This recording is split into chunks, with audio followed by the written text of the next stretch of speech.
Հրվենք Տիրոջ հետ ու փառավորենք նրա անունը, ուրախանանք, որ նա մեզ ստեղծել է, ուրախանանք, որ նա մեզ համար հավիտենական հանգիստ է պատրաստել, օրհնյալ լինի Տիրոջ անունը։ Սիրելիներս, ես ուզում եմ կարդալ Երկրորդ Թագավորաց 20-րդ գլխից 3-րդ խոսքը։ Երկրորդ Թագավորաց 20-րդ գլուխ 3-րդ խոսքը։ Տեսեք ինչ ասում էստեղ։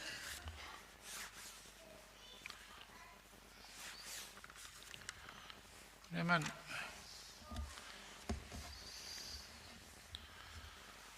կարդում ենք, որ Երկրորդ Թագավորաց 3-րդ գլուխ 20 գլուխ 3-րդ խոսքում կարդում ենք. Եվ Դավիթ երդում լրավ ու սավ, քու հայրդ աղեկ գիտե, որ ես քու առջև շնորհ գտել եմ։ Անոր համար կսե, թե Հովնատան այս բանը չգիտնա, չլա որ վշտանա, բայց կենթանի է Տերը ու կենթանի է քու անձդ, որ իմ ու մահվան մեջ Միքայել է մնացել։ Ուրեմն Հովնաթանը Սավուղի տղան էր, որ Դավիթի հետ շատ մոտիկ էր։ Նրանք իրար հետ արյանուխտ էին արել։ Եվ Դավիթը հաղթելով Մսաբլուր Գողիաթին ամբողջ իսրայելացիները գովում էին Դավիթին, եւ սա Սավուղի դուրը չեկավ, եւ նա այդ օրվանից սկսեց հալածել Դավիթին։ Հալածում էր Դավիթին եւ Դավիթը ստիպված էր փախչելու Սավուղի հետևից։ Եվ եկավ մի պահ, որ այս խոսքերը նորից եմ կարդում, Դավիթ ասեց Հովնաթանին, Սավուղի տղային. Եվ Դավիթ երդում լրավ ու սավ, քու հայրդ աղեկ գիտե, որ ես քու առջև շնորհ գտել եմ։ Անոր համար կսե, թե Հովնաթան այս բանը չգիտնա, չլա որ վշտանա, բայց կենթանի է Տերը ու կենթանի է քու անձդ, որ իմ ու մահվան մեջտեղ Միքայել է մնացել։ Այն Դավիթը, որ հաղթել էր Մսաբլուր Գողիաթին, այն Դավիթը, որ արջերի առուսների հետ էր կռվում, նրանց բերանից ոչխարներն էր հետ բերում, այն Դավիթը, որին օծել էր Սավուղը որպես ապագա թագավոր, այդ Դավիթը այսօր ասում այս խոսքերը. Իմ եւ մահվան մեջ Միքայել է մնացել։ Ինչու էր այսպես ասում, որտեվ Սավուղը հետևում էր իրան եւ Սավուղը ուզում էր սպանել Դավիթին իր նախանձի պատճառով։ Եղբայրներ քուրեր, Դավիթ այո նեղության մեջ էր, հալածանքի մեջ էր։ Սավուղը թագավոր էր, իսկ ինքը այդ ժամանակ դեռ հասարակ մի մարդ էր։ Երբ որ մենք նեղության մեջ ենք ընկնում,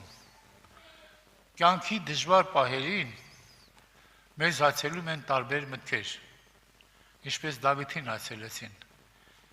Եվ ասեց Դավիթը. իմ եւ մահվան մեջ Միքայել է մնացել։ Այդ մտքերը մեզ տանում են նահանջելու եւ ետ դառնալու այն ճանապարհից, որ Տերը կանչել է մեզ։ Սատանան փորձում է հասնել նրան, որ մենք ընդունենք սխալ որոշում, վախի կամ դժվարությունների ազդեցության տակ ընկնենք ծուղակը։ Այսինքն այդ վախի մեջ, այդ դժվարությունների մեջ որոշում կայացնենք եւ ընկնենք սատանայի ծուղակը։ Սա սատանայի ուզածն է, եղբայրներ քուրեր։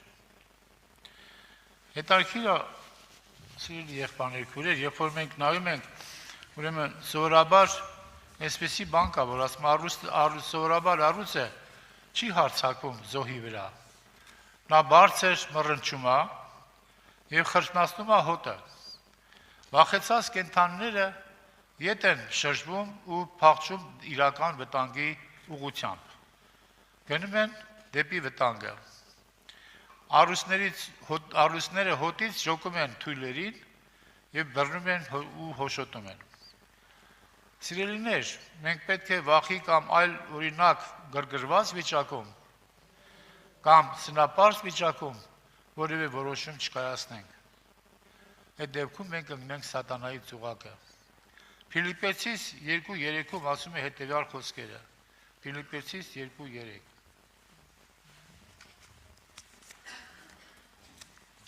Ուրեմն,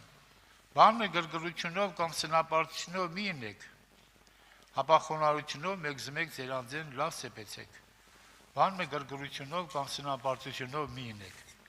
հապա խոնարհությունով մեկ բարձր սեպեցեք։ Սիրելի եղբայրներ, քույրեր, երբ որ մենք գրգռված վիճակի մեջ ենք, կամ վախի մեջ ենք, կամ մի որևէ այլ ազդեցության տակ են գտնվում, մեր որոշումները սատանայի ուզածն է լինում։ Մենք ոչ թե Աստծո կամքից բխող որոշում ենք կայացնում, այլ վախի ազդեցության տակ ենք, վախն է այդ որոշումը կայացնում, գրգռված վիճակն է այդ որոշումը կայացնում, եւ մենք ընկնում ենք ծուղակի մեջ։ Եվ դրա համար առաքյալ Պողոս ասում է, որ բանը գրգռությունով կամ սնապարտությունով մի լինեք։ Սնապարտություն, այսինքն քո պարտենալով, քո ուրեմն քեզ քո նկատմամբ ունենալով բարձր կոչում, այսինքն հպարտությամբ որոշում ես կայացնում։ Եկել մի բան կարող է խոստաս, հպարտ վիճակ տա, եկել է հասել այն պահը, որ կարող ես մեկին մի բան խոստաս, բայց հետո խոսքես տալ, հետո չես կարող անես եւ ընկնում ես ծուղակի մեջ։ Լինում է, որ ասենք, օրինակ աշխատանքի տեղում ենթանեն քո բանը պետը քեզ ինչ-որ կարող է մի քիչ խոսքեր ասի, որ քո դուրը չգա։ Եվ դու խիստ վիրավորվում ես, մտածում ես, որ այլևս ես իր մոտ չեմ աշխատելու։ Բարկանում ես եւ ասում ես, այլևս քո մոտ ես չեմ աշխատելու։ Եվ ինչ ա լինում։ Գնում ես տուն, հետո փոշմանում ես։ Ժամանակ գալիս է հանդարտվում, խաղաղվում ես ու փոշմանում ես։ Ինչու համար ասեցիր, որովհետև դու գրգռված վիճակ ունեիր, նեղացած վիճակ ունեիր, վախի մեջ էիր։ Իմ կյանքում եղել է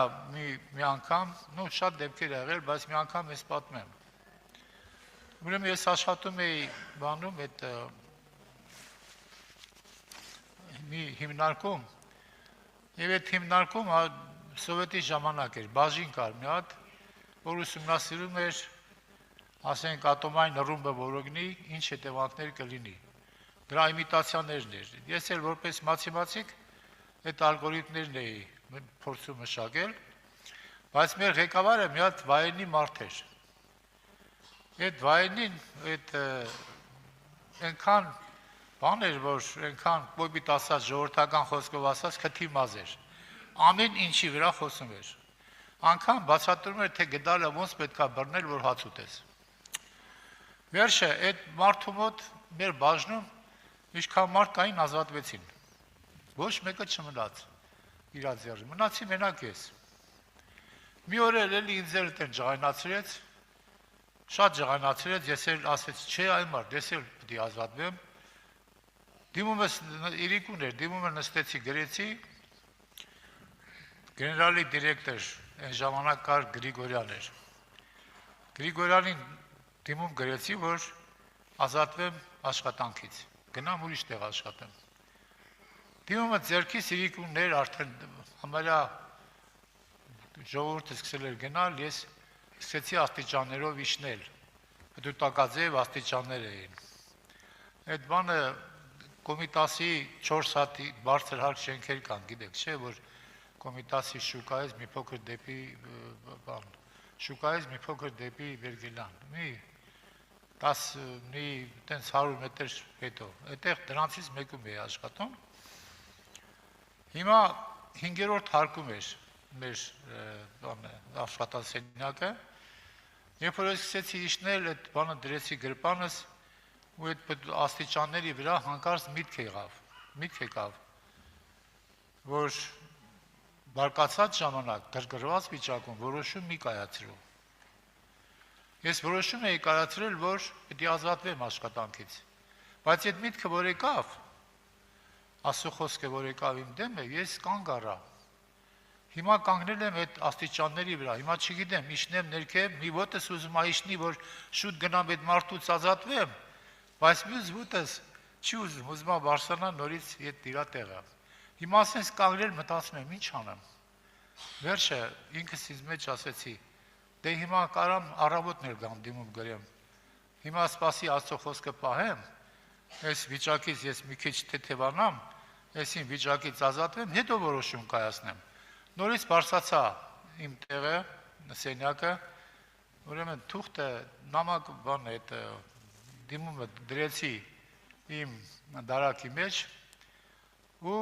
գնացի տուն։ Որոշելով, որ առավոտը շուտ գամ, վերցնեմ այդ դիմումը, նորից գնամ, այնպեսի շուտ գամ, որ դիրեկտորին զբաղեցնող չլինի, գլխավոր դիրեկտորին, ես որոշեցի ու շուտ եկա։ Շուտ եկա, բարձրացա իմ սենյակը, ուրեմն թուղթը արդեն դարակս քաշեցի, որ թուղթ դիմումը հանեմ, իջնեմ ներքև, այդ պահին, հենց այդ նույն պահին զանգ եկավ։ Այն ժամանակ դե տենց հեռու բաներ չէր, կապնվում էին, ասենք բանի հետ, դիրեկտորի հետ հատուկ հեռախոս կար, էլի։ Զանգ եկավ, դիրեկտորի քարտուղարուհին էր, Սվետա էր անունը։ Ասեց Սրահատ, քեզ գերեալնի դիրեկտորի կանչում է։ Այ քեզ, ես ինձ մեջ մտածեցի, այ մարդ ասի, իտ ինչ մարդ եղավ այդ մարդը, երբ հասցրեց դիրեկտորին պատմել մեր կռիվը, մեր վեճը, այդ ոնց տենց բան եղավ, այ մարդ, սկսեցի այդ մարդու հասցեի նորից վատ բաներ մտածել։ Դե ասի ինչ է, հիմա ինչու զվալի, մեկա դիմումը գրել եմ, պիտի ազատվեմ, վերջը դիմումը դրեցի գրպանս, իջան ներքև, դիրեկտորը ասեց նստեցի, մեկ էլ ինչ ասում, հրատ ասում, որոշել ենք, որ քեզ այդ բաժնից տեղափոխենք հաշվողական կենտրոն բաժինը,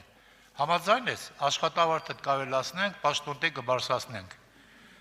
Հիմա ես չգիտեմ ինչ անել, ժողովուրդ ջան, սա իրական բան է։ Հիմա մի կողմից լաց սա գալիս,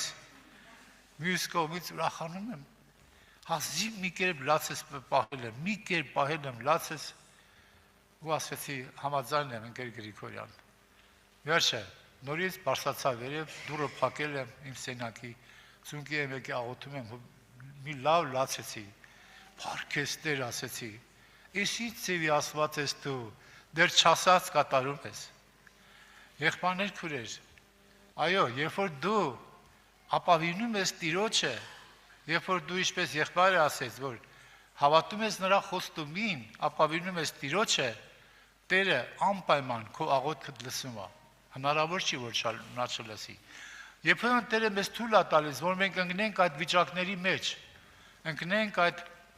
դժվար վիճակների մեջ, նեղության վիճակների մեջ, որն է այդ նպատակը, որ մենք նեղության վիճակի մեջ ենք ընկնում։ Բանը նրանումն է, որ նեղությունն է միայն, որ մեզ մոտեցնում է Տիրոջը։ Նեղությունն է այն հրեշտակը, որ մեր ձեռքից բռնում է եւ տանում է դեպի Աստծուն։ Դրա համար եղբայրներ քուրեր, Տեր Հիսուսը Հովանու 6:64-ում ասում է, որ հոգին է կենթանի ընողը, մարմինը շահմը չներ։ Մարմինը շահմը չներ, հոգին է կենթանի անողը։ Եվ Մատթեոսի մեջ էլ ասում է, որ ուրեմն դուք մի վախեցեք նրանից, որոնք մարմինն ու հոգին մարմինը կսպանեն եւ անկե ավելի բան մնել չեն կարող։ Տեսեք ինչ է ասում, անկե ավելի բան մնել չեն կարող։ Կարծես թե մեր կարծիքով սպանելուց հետո էլ ինչ բան։ Բայց Հիսուս ասում է, մարմինը կսպանեն եւ անկե ավելի բան մնել չեն կարող։ Հապա դուք նրանից վախեցեք, որ հոգին եւ մարմինը մեկտեղ կերենի մեջ կկորսեցնի։ Դրա համար Տերը մեզ խորհուրդ է տալիս Եսայի մարգարության մեջ, եղբայրներ քուրեր, Եսայի մարգարության 50-րդ գլխում մենք կարդում ենք հետևյալ խոսքերը, 10-րդ խոսքը։ 10-րդ խոսքը։ Ձեր մեջ Տիրոջ մե վախեցող, անոր ծառային ձայնը մտի կնող ով կա։ Կա մեկը, որ Տիրոջից վախենում է եւ նրա ծառայի ձայնը լսում է։ Կա դες մեկ ասում է, որ մութի մեջ կքայլու բնավ լույս չունի։ Հիմա այդ Տիրոջից վախեցողը արդեն ասում է, եթե գտնվում է մութի մեջ ու բնավ լույս չունի։ Մի կողմից Աստծուց վախեցողը, այսինքն Աստծուն հաճելի է Աստծու վախենալը, բայց մյուս կողմից ասում է, գտնվում է մութի մեջ ու լույս չունի։ Ինչ առաջարկում Տերը, թող անիկա Տիրոջ անվանը ապավինի, ու իր Աստծուն կրտնի։ Այսինքն եթե դու նույնիսկ մութի մեջ ես, բնավ լույս չունես, ոչ մի լույս չկա անգամ, լույսի մի կտոր չկա, ամբողջությամբ խավարը, դեռ այդ պահին դեռ նորից դու ապավինի Տիրոջը։ Ապավինի ինչպես կարող ես ապավինել, դու կարող ես հիշել այն բաները, որ Աստված քո հետ արել է քո կյանքում։ Դրա համար առաջի Կորինթացիս 2-րդ գլխում մենք կարդում ենք, որ ասում է Աստված մեզ ոչ թե այս աշխարհի հոգին տվեց, հապա այն հոգին, որ Աստծուց է, որպեսզի մենք հասկանանք, թե ինչ է տվել մերը, ինչ է Աստված տվել մեզ այդ հոգով։